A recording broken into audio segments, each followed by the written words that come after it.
तो मुसलमानों का हिमायती कौन? उमा भारती ने बयान दिया है, वो राजनाथ सिंह के लिए प्रचार करने गई हुई थी। साध्वी उमा भारती हैं और उनके पिछले बयानों को अगर हम देखें तो वो भी इस तरह के कई बार रहे हैं, कंट्रोवर्शियल रहे हैं। वो कहती हैं कि मुसलमानों को भारतीय जनता पार्टी से दूर करने की दिगर सियासी जमातों ने कोशिश की और इसी सिमत में हम बात कर रहे हैं, इसी दिशा में हम बात कर रहे हैं। सर एक बार मैं आसद जी के पास आऊं, लेकिन उससे पहले विवेकानंद नरताम जी की बात को और थोड़ा सा आगे बढ़ाना चाहूंगा। विवेकानंद जी, आप जो बात रख रहे थे कि आरएसएस ने कहीं ना कहीं दूरी को कम ही करने की कोशिश की है और मुसलमान रागिब हो रहा है, लेकिन फिर बहुत सारी जो राजनीतिक वजह होती है उसकी वजह से फिर मुसलमान जो है राजनीतिक वजूहात की वजह से दूर हो जाता है। उसके पीछे दूसरी राजनीतिक पार्टियों का भी हाथ होता है, तो उसको अपने पास लाने के लिए आपकी तरफ से भी कोई बहुत अच्छे काम तो होते नहीं है सर? नहीं देखिएगा आपका इसलिए मतलब बीजेपी कहीं ना कहीं आप मदर बॉडी तो है ना सर? नहीं, देखिए उस प्रकार से आप अगर देखेंगे स्टेटमेंट, पूजनीय भागवत साहब ने जो स्टेटमेंट दिया है, उन्होंने कहा कि ये कोई राजनीतिक संगठन है नहीं। अब मुद्दा यह है कि राष्ट्रीय स्वयंसेवक संघ में आने वाले स्वयंसेवक किसी भी पार्टी में जा सकते हैं, क्योंकि एक विशेष पार्टी में ज्यादा गए हैं, इसलिए हमको इस प्रकार से प्रोजेक्ट किया जाता है कि बीजेपी की मदर ऑर्गेनाइजेशन है, जो वास्तविकता है नहीं। मैं अब ये बात को थोड़ा सा बगल में रखते हुए मैं एक बात कहूंगा कि अब जैसे बीजेपी के अगर संदर्भ में हम बात करते हैं, बारंबार सच्चर कमेटी की रिपोर्ट में अगर आप उसका अगर अहवाल देखते हैं, उसका जो भी एनालिसिस है वो देखते हैं, तो उन्होंने कहा है कि जितने भी विकास के मानक है उन पर बीजेपी के राज्यों में, पर्टिकुलरली गुजरात राज्य में सबसे ज्यादा अच्छी हालत है मुस्लिमों की है। इस कॉन्टेक्स्ट में अगर हम देखते हैं तो उमा भारती के जो स्टेटमेंट आई है कि जहां पर बीजेपी रूल्ड स्टेट्स है वहां से कोई माइग्रेशन हुआ नहीं है, ना किसी को अपना घर छोड़कर भागना पड़ा है। अब देखिएगा कि इस संदर्भ में अगर देखते हैं तो ये जो अपीजमेंट या फिर तुष्टीकरण की राजनीति का जो संदर्भ, लेकिन असद खान साहब तो कह रहे हैं कि हिंदुस्तान भर में बहुत से लोगों ने पलायन कर लिया है, अलग अलग जगहों पर चले गए हैं बीजेपी शासित राज्यों से, जैसा कि वो कह रहे थे। हालांकि वो नहीं बता रहे हैं कि कहां से कौन गया, लेकिन वो कह रहे हैं ये बात। अपना एनालिसिस है। असद खान साहब 2 मिनट मुझे दीजिए, 1 मिनट मुझे दीजिएगा। अब देखिएगा कि यहाँ पर तुष्टीकरण की राजनीति बीजेपी के संबंध सरकार में नहीं हुई, ये मेरा मानना है, एक राजनीति शास्त्र का अध्यापक और छात्र होने के नाते। बीजेपी सरकार में आते ही नरेंद्र मोदी साहब ने कहा था कि ना मैं हिंदुओं के लिए काम करता हूं, ना मुस्लिमों के लिए काम करता हूं, मैं 125 करोड़ भारतीयों के लिए काम करता हूं। अपने एक स्टेटमेंट में उन्होंने कहा कि मैं मुस्लिम बच्चों के हाथ में एक हाथ में कुरान देखना चाहता हूं, दूसरे हाथ में लैपटॉप देखना चाहता हूं। ट्रिपल तलाक के मुद्दे पर जिस प्रकार के मुस्लिम महिलाओं के जीवन मान में आप मोदी जी को नहीं लाइए। आप देखिए मोदी जी तुष्टीकरण की राजनीति का अब आप नहीं जिस आप असद खान फलाई साहब मदरसों का मॉडर्नाइजेशन होगा, ये खुशी की बात नहीं है। बूचड़ खानों पर कार्रवाई हो रही है, ये दुख की बात है। ये आप लोग खुद मुद्दे को, उलमा हजरात और मुस्लिम लीडरशिप, बुद्धिजीवी खुद भी डाइवर्ट करते हैं मुद्दे को। आप इस बात पर क्यों नहीं तवज्जो देते कि मदरसों का मॉडर्नाइजेशन हो रहा है या हुआ है?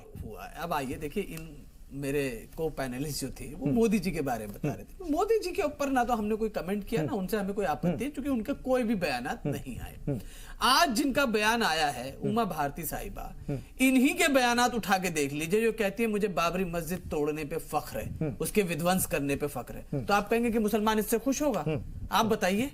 अब आइए दूसरी चीज, आप कह रहे हैं बूचड़, ठीक है आप बंद कीजिए बूचड़। मैं तो कई डिबेट में कह चुका हूं, गाय को आप राष्ट्रीय पशु क्यों नहीं घोषित करते, कानून बना के खत्म कीजिए मामले को। आप उस पे भी नहीं करने को तैयार। अब आइए, आप जो मेन इश्यूज हैं, जो आपने कहा मदरसा मॉडर्नाइजेशन, उसी सच्चर कमेटी जो इन्होंने कोट करी है उसकी समरी 400 पेज की है, जिसके अंदर उन्होंने लिखा है कि 3.7% बच्चे ही मदरसों में पढ़ पा रहे हैं मुसलमानों के। मोर देन 96% जो मुसलमान के बच्चे ना, उन्हें स्कूल जाना ही नसीब नहीं हो रहा। सरकार को नहीं, आप प्लीज, मैं अपनी बात पूरी कंप्लीट कर दूं फिर कहिए। 7 से 14 साल, यही एग्जैक्ट वर्ड है, 7 से 14 साल के बच्चों को स्कूल जाना नसीब नहीं हो रहा। और जो बच्चे किसी तरह 7 to 8 तक पहुंच जा रहे हैं, उनका हाईएस्ट ड्रॉप आउट रेट है कि वो 9, 10 और 12 तक नहीं पहुंच पा रहे। और जो मिनिमम किसी तरह से 12 तक पहुंच जा रहे हैं, तो उनका तो ये तो सामाजिक बेदारी की भी कमी है ना।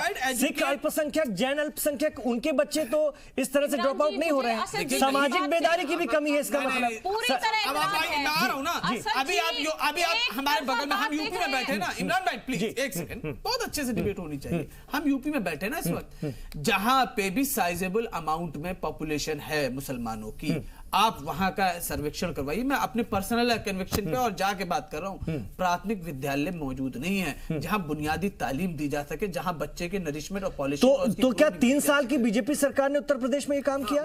सपा और बसपा की इतनी लंबी सरकारें रही, एक दौर पूरा कांग्रेस का रहा, उनका नाम आप लेंगे असद खान फलाही साहब? आपको ऐसा लग रहा है कि क्या मैं बीजेपी के खिलाफ में बोल रहा हूं, कांग्रेस के सपोर्ट में बोल रहा हूं, किसी पार्टी के?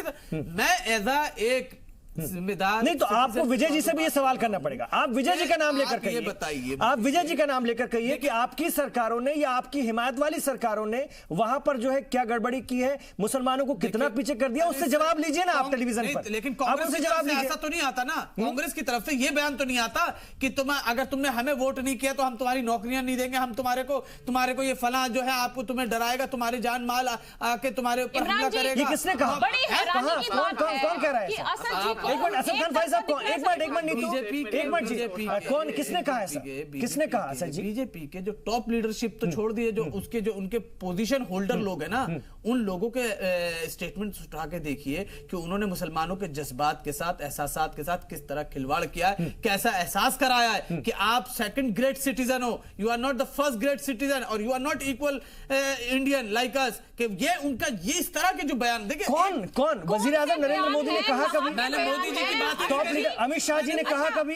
कहां से? किसने कहा? आप बताइए ना, आप बताइए ना किसने कहा? कौन सी लीडरशिप है जो कह रही है? जी आप किसी पे भी आरोप लगाए जा रहे हैं बिना कोई नाम लिए। साध्वी प्रज्ञा सिंह, और असद जी मैं आपको बताना आपके जो मोदी जी भी बीजेपी के ही कार्यकर्ता है, उन्नाव के जो सांसद हैं, साक्षी महाराज, साक्षी, चलिए आपने नाम ले लिया, मैं नाम नहीं तो मैंने तो पहले कहा ना, मैंने तो इनसे भी सवाल किया था कि साक्षी महाराज या गिरिराज सिंह जी के बयानों की वजह से आपकी टॉप की लीडरशिप के काम जो है कहीं ना कहीं मुतासिर होते हैं। पार्लियामेंट है, अब उनके बयान को भी अगर आप या एंडोर्स करो या आप डिसोन करो, कौन सी पार्टी ने आके सामने आके कहा कि नहीं जी उन्होंने गलत बयान दिया था और उनको ऐसा बयान नहीं देना चाहिए इनकी तरफ से? मैं बयानात की बात कर रहा हूं। अभी आप परफॉर्मेंस की बात आएंगे तो कांग्रेस और बीजेपी की परफॉर्मेंस की बात अलग वो गई। अभी तो कम से कम आप लबो लहजे से, वो एक बात जो उसने बहुत तल्ख कही थी, बात तो याद नहीं याद है लहजा उसका, तो इंसान के लहजे बड़े इंपॉर्टेंट करते हैं कि किस व्यवहार के साथ आप सामने वाले को, किस अखलाक के साथ सामने वाले को आप ट्रीट कर रहे हो, आप उसको कैसा एहसास करा रहे हो। सिर्फ आपको ये जो 2 4 5 है इनका ही बुरा लगता है, इसके आधार पर जो है आप एक परसेप्शन बना देते हैं और एक पूरी राजनीतिक पार्टी को, सरकार को जिम्मेदार। इन 4-5 के स्टेटमेंट्स का इंपैक्ट क्या हुआ कि जुनैद को ट्रेन में मार दिया गया, अफराजुल को जंगल में जला दिया गया, अखलाक को उसके घर में घुस के मार दिया गया। ये वो सर रिपरकशंस होते हैं। इमरान भाई ये मत सोचिए कि हम यहाँ बैठकर जो बयानात दे रहे हैं, घटनाओं की निंदा तो इमरान जी मुझे समय दीजिएगा, आपके पास आ रहा हूँ, आपके पास आ रहा हूँ। ठीक है सर जी, ठीक है सर जी, ठीक है, मैं आपके सवाल के साथ में बीजेपी के पास भी जाऊंगा, आरएसएस के लोगों के पास भी। हम ये सोचते हैं कि हमने सिर्फ जबान से बोल दिया तो उसका कोई इंपैक्ट नहीं होगा। अरे सर आपके फॉलोअर्स हैं, आपको जो बहुत आइडियल मानते हैं, आपको रोल मॉडल मानते हैं, उन्होंने कहा कि इनके साथ ऐसा होना चाहिए। चूंकि हिंदुस्तान में अभी भी इलिटरेसी रेट बहुत ज्यादा है, वो सिर्फ और तासुब की बुनियाद पर, बायसनेस की बुनियाद पर मारा गया ना लोगों को, जिस भी बुनियाद पर मारा गया, लेकिन उसके पीछे क्या रीजन था? इस तरह के बयानात, ये वो चीजें थी जिन्होंने उनको प्रॉम्प्ट किया इस तरह की हरकत करने में कि कानून अपने हाथ में ले लिया। जवाब दीजिए नीतू जी, जवाब दीजिए, अब जवाब ले लीजिए सर। हाँ इमरान जी, असद जी के बात रखने के बाद मुझे बड़ा दुख है इस बात का कि उनका एक तरफा नजरिया है। हर चीज को, हर समस्या को उन्होंने आरोप कर दिया भारतीय जनता पार्टी पे। मैं उनसे पूछना चाहती हूं कि 4 साल में क्या ये सारी चीजें जो उन्होंने बात रखी कि किसी भी मुस्लिम जो भी बाहुल्य क्षेत्र में उनमें जो है स्कूल नहीं है, क्या 3 और 4 साल में ही जो ये समस्याएं उभर कर आई है, या लड़कियों का पार्टिसिपेशन नहीं है, उनकी शिक्षा के लिए काम नहीं है? मैं उनसे दोबारा ये प्रश्न करती हूं और बार आप ये बात उठा रहे हैं कि मोदी जी से कोई समस्या नहीं, मोदी जी भी भारतीय जनता पार्टी के कार्यकर्ता हैं असद जी, तो जो बयान उनके रखते हैं वो देश के प्रधानमंत्री और बीजेपी के कार्यकर्ता हैं। प्रधानमंत्री बनने से पहले असद जी वो बीजेपी के कार्यकर्ता भी रहे हैं और मुख्यमंत्री रहे, आपको इस शायद देश में पता होना चाहिए, राजनीतिक नेता के जैसे तौर ही- पर बनने से पहले वो संघ से निकले वेंकैया हैं नायडू जी, और भारतीय जनता वेंकैया नायडू पार्टी जी, के कार्यकर्ता हमारे हैं। उपराष्ट्रपति और एक जी, कार्यकर्ता सुनिए की सुनिए, पहचान अब हमेशा आप कार्यकर्ता के इलॉजिकल, तौर पर आप रहती किसी है। और को जाके अब दूसरी बताइएगा बात मैं आपकी कि बात का वेंकैया जवाब नायडू देना जी ने चाहती हूँ। जैसे ही आप उपराष्ट्रपति समाज में की शपथ ली, पिछड़ेपन को वो वाइस धर्म का प्रेसिडेंट कारण बने, बनाकर बार-बार उन्होंने क्यों कहते आपकी हैं? पार्टी की मुझे सदस्यता आप जैसे लोगों से की इस्तीफा दिया या मानसिकता नहीं में दिया? यही समस्या है आप ये कि जब बताइए। बार-बार लोगों के बीच में जाके बताइए। धर्म को अब आप जवाब नहीं असद देंगी, जी, अब आप मुझे- जवाब नहीं देंगी। आपको मैं बहुत देर वेंकैया से नायडू सुन जी रही ने थी। अब आप जैसे जवाब ही नहीं शपथ देंगे, ली बहुत गलत बात उपराष्ट्रपति है। जी की, मैं इनके बीच में एक बार भी नहीं बोली और वो बार-बार मेरे को बीच में टोका अच्छा, टोकी आप कर रहे complete हैं। करिए। मुझे बात में नहीं, आपको समस्या सामाजिक पिछड़ापन को आप धर्म के नाम पर कैसे आप पिछड़ापन जता सकते हैं? क्या किसी क्षेत्र में स्कूल ये इसलिए बनाया नहीं बना जाता क्योंकि यहाँ पर मुसलमान रहते हैं? ये एक सामाजिक पिछड़ापन है, ना कि धार्मिक रूप से पिछड़ापन या भेदभाव। जितनी भी योजनाएं भारतीय जनता पार्टी और मोदी जी की सरकार द्वारा चलाई गई हैं, उसमें किसी प्रकार का मुसलमानों के साथ भेदभाव नहीं था। यही बात मैं फिर से दोहरा रही हूँ। भेदभाव कैसे समस्या जब आप कर आती भी है, नहीं सकते, जब आपकी मानसिकता आप कर में भी नहीं हावी हो सकते। जाता है नहीं, कि नीतू जी, मुसलमानों ने क्या किया? होगा। नीतू जी, जब वो मुसलमानों के लिए होगा। नीतू जी, सभी साथ सब वो ये साथ कहना के चाह साथ रहे हैं, उन्होंने काम किया नहीं है। कुछ बयानों का भी वो जिक्र कर रहे हैं कि उसकी मैं वजह से बिल्कुल, दूसरे इमरान लोग जी, को ऐसे आप- वारदात जी, अंजाम दे मैं देते असद हैं, जी, उसका अभी उन्होंने असर कहा होता है पिछले और पांच- आपकी तरफ असद से जी, बहुत मैं- सख्ती ये होती है। मेरा ठीक डेटा नहीं है, चलिए। इंडिया स्पेंड का डेटा बिल्कुल, है मैं- कि माइनॉरिटी मैं के इस बात ऊपर का जवाब पिछले देना चाहती हूँ, 5 सालों में सबसे ज्यादा जी। हमले हुए हैं। नहीं तो ऐसी तो उनकी 25 तादाद बढ़ एजेंसियां गई हैं, है। ऐसी यहाँ 25 पर एजेंसियां हैं बिल्कुल, साहब जो कह मैं सकती हैं कि अपने बहुत चैनल अच्छा भी की- रहा है, जो कह सकती हैं कि बहुत बुरा भी हुआ है। मैं बिल्कुल- ऐसी 25 इमरान जी, एजेंसियां, मैं एक से कोई बढ़कर एक भी- एजेंसियां, वो आप- सब आप मैं छोड़िए, भारतीय जनता वो पार्टी छोड़िए का सर, प्रतिनिधित्व यहाँ पर कर आप रही हूँ, लाएंगे इमरान जी, एजेंसियों आपके के चैनल आंकड़े पर तो वो भी बैठ दिखा कर देंगे ठीक है, सर। मत मानिए अगर आप। कोई भी चलिए, ऐसा ठीक है। आपत्तिजनक आप बयान अगर कोई ये भी कहते मंत्री हैं- देता है तो अगर- उसका भारतीय जनता पार्टी ने पहले भी बहिष्कार किया और आज भी बहिष्कार करती आपकी है। सरकार जब किसी से ने आई, उसका समर्थन आपने नहीं किया मदरसा है। टीचर्स को और अगर सैलरी देना भविष्य बंद कर में भी दिया। कोई नेता आपने ऐसा मदरसा बयानबाजी टीचर्स को करता असद है, खान फलाई साहब, धर्म असद के खान फलाई आधार पर साहब वो सुनिए बांटने की कोशिश ना, करता जी है, सलाम उसका ने नहीं जी हो सलाम सकता। ने मदरसा टीचर्स का मुद्दा लगातार उठाया था। उसके लिए आप खुद आप उस आगे प्रोग्राम बहुत में कोशिश उस प्रोग्राम में रहे हैं, आप आपने खुद बहुत शामिल रहे काविशें की उसके हैं और ये लिए। भी एक सच्चाई है कि उस पर काम शुरू हुआ है, हुआ है। उस पर काम शुरू हुआ है। 3 साल हाँ तो काम तो शुरू हुआ ना, तो 30 साल में क्या और सिर्फ देखिए 3 साल की योगी सरकार और 30 साल का ये मसला है। क्योंकि वो तो रेगुलर एक देखिए इमरान भाई, यहाँ डिबेट हो रही है रेगुलर, तो यहाँ अगर बीच में रुक जाए डिबेट होना तो आप कहोगे ना कि ये कैसे रुक गई। कहीं और अगर शुरुआत होनी हो, वहां कोई हिंड्रेंस पैदा हो रही हो, कोई रुकावट आ रही हो तो समझ आ रहा हो। पहले से सैलरी आती जा रही थी। विजय जी, और विजय जी कुछ कहना चाह रहे हैं, जरा मैं सुन लूं। विजय जी कुछ सुन लें, एक मिनट नीतू जी। देखिए, नीतू जी, खेलना है, धर्म के नाम पर कार्ड खेलना है। मुझे धर्म समस्या के ये है नाम कि पे इनका नहीं। देखने का मैंने तो नजरिया अपने- एक तरफा है अपने और समस्या इस देश में उस धर्म के यही ठीक है, शुरू होती है। ठीक है। मैं एक मिनट विजय जी, मैंने कहा विजय कि जी, यहाँ पर धर्म के नाम पर विजय आप जी, वोट मांग रहे हैं, विजय जी, परफॉर्मेंस के नाम पर, कारकर्दगी के नाम पर सारा अगर आप लोग करें, सारा अगर आप लोग करें या दूसरी आप लोगों से मतलब है मतलब विपक्ष, हम सारा आप लोग करें तो वो बैठे सारा हैं, सेकुलरिज्म के दायरे में आता इमरान है। जी, मुद्दा ये है कि वो अगर सबकी साथ सबके विकास या सबको साथ लेने की बात कहते हुए लोगों से अपील करें तो आपको उनकी पुरानी ढेर सारी फिर तो जो है ऐसा अगर हम देखा जाए तो सिखों के मामले में कांग्रेस के हाथ रंगे हुए हैं, दुनिया जानती है। क्या सिखों ने बाद में आपको सपोर्ट नहीं किया? क्या पंजाब में कांग्रेस की सरकारें नहीं रही? तो कहने का मतलब ये है, कहने का मतलब ये है कि आप किसी को इतना अछूत कैसे बना सकते हैं? नहीं इमरान जी, मुद्दा आज उमा भारती के बयान का है कि आखिर इस तरह के बयानात क्यों सामने आ रहे हैं, वो भी चुनाव के समय में। ये उमा भारती जी आखिर हैं कौन? आपको याद होगा ये वही उमा भारती जी हैं जो एक बार शोले फिल्म की बीरू की तर्ज पर टंकी पर चढ़ गई थी, पानी की टंकी पर, और कहा कि भी जिस मैगजीन को उन्होंने बयान दिया था वो उन्होंने तोड़ मरोड़ कर पेश कर दिया कि वो किसको युवावस्था में प्रेम करती थी, शादी करना चाहती थी। निजी बात है। व्यक्तिगत आरोप इस तरह का व्यक्तिगत नहीं, ये तो चैनल इस तरह की assassination आप- ना विजय जी, वो एक नहीं, नहीं, राजनीतिक चैनल इस तरह की बातों के बिल्कुल साथ नहीं, नहीं, इमरान जी, नहीं, आप नहीं, सोच ये तो समझ पूरे कर देश बिल्कुल में- बैठ करें। पूरे किसी देश के ने व्यक्तिगत देखा। जीवन आप में मुद्दों पे बात कीजिए ना, सीधी सी बात अकलियतों है, पर, बिल्कुल भी ठीक अकलियतों नहीं के है। हवाले से आप लोगों ने उनके क्या किया? राजनीतिक जीवन की आप उनको राजनीतिक किस हाल में करियर छोड़ की दिया? राजनीतिक करियर की मुस्लिम बात अकलियत करें। कांग्रेस से ये कब से इमरान नाता जी, तोड़ चुकी है। राजनीतिक किस प्रधानमंत्री ने बाकायदा तौर पर माफी मांगी थी कि हम बाबरी मस्जिद की शहादत को नहीं बचा पाए? वो किसका प्रधानमंत्री था? वो किसका दौर था? ये आप बताइए। किसके दौर में बाबरी मस्जिद के ताले खुले? मुद्दा ये है, ये भी एक सच्चाई है। चुनाव में आप विकास निजी की बातें बात ना होनी कीजिए। चाहिए थी कि कांग्रेस ने क्या विकास कार्य किए थे और आज बीजेपी ने क्या विकास कार्य किए हैं। भाजपा के पास आज कहने के लिए कुछ नहीं है, क्योंकि 2 करोड़ रोजगार हर साल देने की बात कही थी, विदेशों से काला धन लाने की बात कही थी, जितने भी इन्होंने वादे किए थे सब चुनावी जुमले साबित किए और बाद में इन्होंने माना भी। जब ये लोग विपक्ष में थे, जिन चीजों का विरोध करते थे, चाहे वो आधार कार्ड हो, चाहे वो मनरेगा हो, चाहे वो जीएसटी हो, चाहे एफडीआई हो, इन्होंने वही सारी नीतियां और बड़े ही गलत तरीके से देश में लागू कर दी।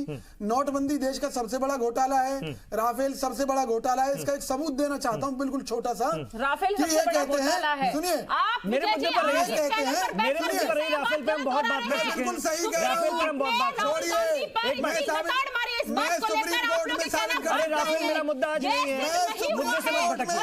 मेरे पास वक्त नहीं है, मैं असद खान जी के पास इनके फायदे गिराई के मुद्दे से बाहर जा रहे हैं। नहीं विजय जी और नीतू जी माफी, आज से माफी चाहता हूँ, मेरा मुद्दा नहीं है आज।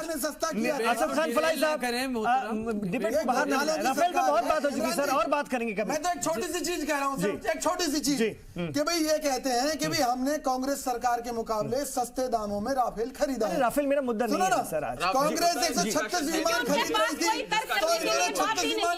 ठीक है ना, वो उस पर हम बात कर लेंगे ना। अब आप समय खराब कर रहे हैं, आप समय खराब कर रहे हैं विजय जी, मैं माफी चाहता हूँ।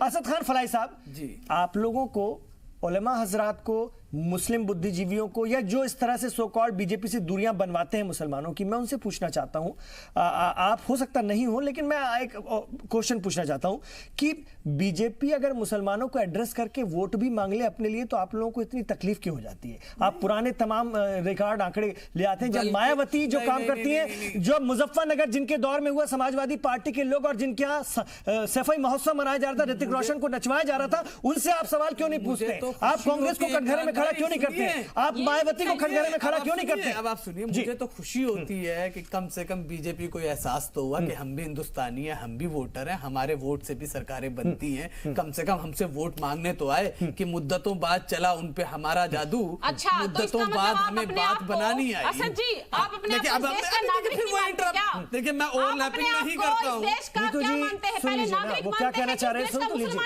नहीं, ऐसा नहीं, ऐसा नहीं, आप इस देश के पहले मुसलमान अपने आप को मानते हैं कि नहीं, वो नागरिक भी हैं, मुसलमान भी हैं, नागरिक भी।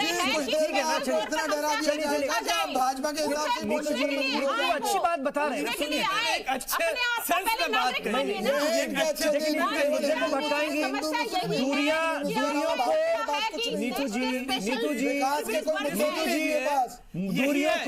दूरियों को खत्म करना होगा, पुल बनना होगा। पुल बनने के लिए यही बैठे बैठे इन्होंने ये समझ लिया कि मैं एंटी बीजेपी हूँ। आप नहीं है सर, आप नहीं है। अच्छी बात कहने जा रहा हूँ और मैं एक अच्छी बात रख रहा हूँ कि मुद्दा तो अब आप सुन लीजिए, नीतू जी सुन लीजिए, प्लीज सुन लीजिए। सरकार में है, आपका पूरा काम से सवाल पूछने का। नहीं, सवाल नहीं, मैं तो एंटी बीजेपी नहीं कह रहे, वो कुछ बातें बता रहे हैं, जवाब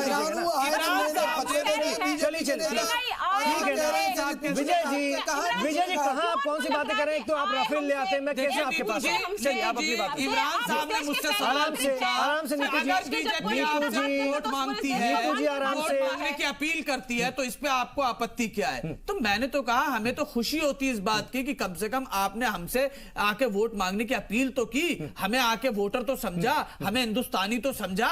नहीं तो आपके बहुत सारे ऐसे नेता हैं जिन्होंने कहा हमें इनके वोटों की जरूरत नहीं है, हम अपने आप में काबिल हैं। समझिए, मैं इस बात को कहने की बात कह रहा हूं। और अच्छी बात है कि आप लोग करीब आ रहे हैं और मुसलमान भी करीब आ रहा है कि करीब आओ तो शायद हमें समझ लोगे। ये दूरियां तो गलत फहमियां बढ़ाती हैं। तो मेरा कहने का मुद्दा यह है कि धर्म की बुनियाद पर करीब मत लाइए, एज अ हिंदुस्तानी करीब लाइए, एक एज अ वोटर करीब लेकर आइए।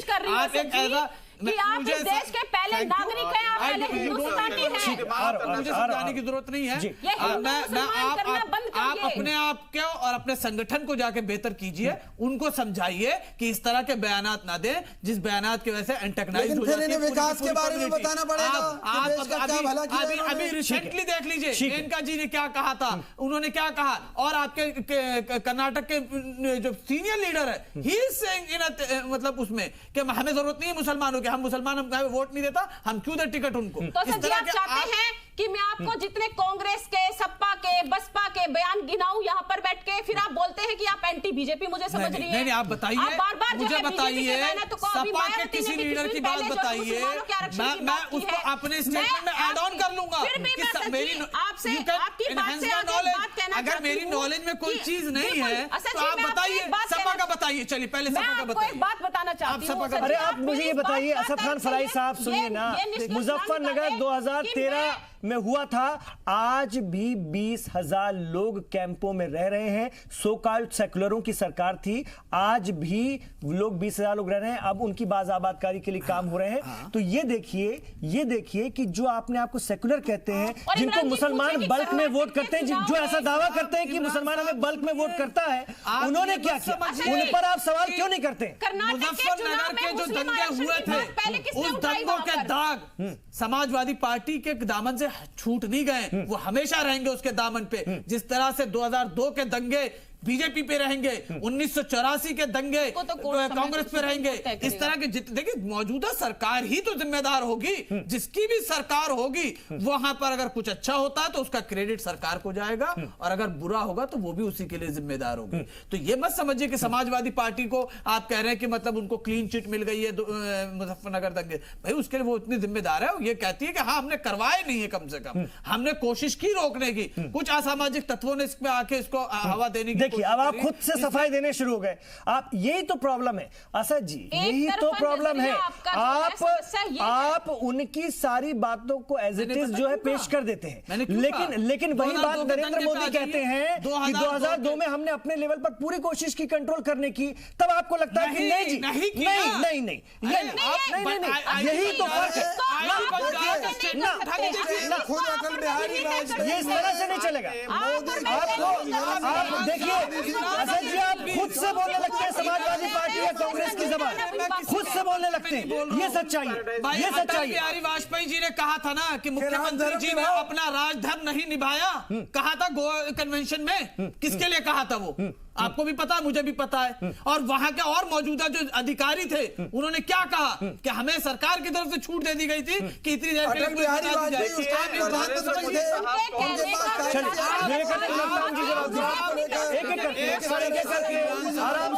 आराम से बिल्कुल आखिरी मरहले में हम पहुंच चुके हैं बहस के। मैं कहता हूँ एक होती है गलती करके एक्सेप्ट करना कि हमसे हो गई गलती, हम माफी चाहते हैं, इस बार माफ कर दिया जाए, अगली बार हम ऐसा नहीं करेंगे। अभी आपने कोट किया कांग्रेस को लेकर कि पीवी नरसिम्हा राव जी ने कहा कि हम मस्जिद को नहीं बचा पाए, तो अच्छी बात कही ना कि वहां मस्जिद थी, बाबरी मस्जिद मौजूद थी, और उसको वो उसकी सुरक्षा करने में असमर्थ रहे, तो उसकी अपनी गलती को एक्सेप्ट कर लिया उन्होंने। अब आप ये कहिए गलती का एक्सेप्ट करने का, देखिए गलती को तस्लीम करना नहीं, मतलब आपको वैसे लोग चाहिए, जो आपको वैसे लोग पसंद है जो गलती पे गलतियां करते रहे, कौम को परेशान करते रहे, उसके बाद माफी पे माफी मांगते रहे। आप इसी में खुश रहेंगे और मुस्लिम कार्ड खेलते रहे जी। ये कैसी दलील है ऐसा? चलिए, मैं विवेकानंद नरताम जी आपको फाइनल कमेंट चाहूंगा। मैडम एक minute, Vivekananda ji final comment मैं खत्म कर रहा हूँ। कंप्लीट ले लिया जी। असद जी एक मिनट, उनको मौका कम मिला है। 5 साल में सारी जो मानक है, मुस्लिम समाज पिछड़ गया है, इसके लिए बीजेपी को 5 साल के जो कार्यकाल है उसके लिए पूरी तरह से बीजेपी को जिम्मेदार ठहराना गलत है। मेरा एनालिसिस ये कहता है कि यहाँ पर मॉडरेट और रिफॉर्मिस्ट एक जो कम्युनिटी में, मुस्लिम कम्युनिटी में जो लोग थे, उनको कभी स्थान नहीं दिया गया। यहाँ पे जो रूलिंग एलिट्स थे, इतने लंबे समय तक जो रूलिंग क्लास के लोग थे, उन्होंने यहाँ पे एक्सट्रीमिस्ट और फंडामेंटलिस्ट एलिमेंट को साथ में लेकर के अपनी पॉलिटिक्स बनाने के लिए पोलराइजेशन का माहौल बनाए रखा। ठीक है सर, बहुत शुक्रिया सर, बहुत शुक्रिया आप तमाम लोगों का इस चर्चा में शामिल होने के लिए, बहुत बहुत शुक्रिया। मैं असद खान जी माफी चाहता हूँ, बहुत अच्छी चर्चा रही, बहुत सारी बातें भी निकल कर आई, लेकिन प्रोग्राम को खत्म करना है, वक्त की जरूरत है। बहुत बहुत शुक्रिया इसमें हिस्सा लेने के लिए। तो मुसलमानों को भी तय करना है कि वो कौन उनका हिमायती है, उन्हें किसके साथ जाना चाहिए। बहुत सारे मसले वो सोचें और सारे ब्रॉड लेवल पर सोचें, उसके बाद फैसला करें। आप देखते रहिए जी सलाम।